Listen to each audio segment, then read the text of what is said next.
नमस्कार, good morning. वातावरणाच्या बदलामुळे आणि पाणी चेंज झाल्यामुळे पडली आहे मी आजारी. खूप डोकं दुखतंय आणि थोडीशी झाली आहे सर्दी. आजारी पडलं की पार्लेजीची आठवण येते. चहा आणि बिस्किट खाल्लं. बामाची बाटली संपेपर्यंत ती वापरली. नंतर म्हटलं आपल्या गोळ्या घेतल्या पाहिजेत. गोळी घेतली आणि आराम केला. डायरेक्ट संध्याकाळी उठले.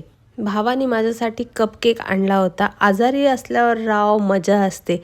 नेहमी भांडणारा भाऊ आज जरा त्याला जास्तच प्रेम येत होतं. काही नाती रक्ताची नसली तरी ती आपुलकीची असतात आणि त्याचंच उत्तम उदाहरण म्हणजे आमची पेडणेकर काकू. मला बरं नव्हतं म्हणून त्या धावत धावत मला भेटायला आल्या. नुसत्याच आल्या नाहीत तर मालवणवरून मला बराचसा खाऊ आणला होता. तुम्हाला यातला कोणता पदार्थ माहिती आहे आणि कोणता आवडतो हे मला नक्की सांगा.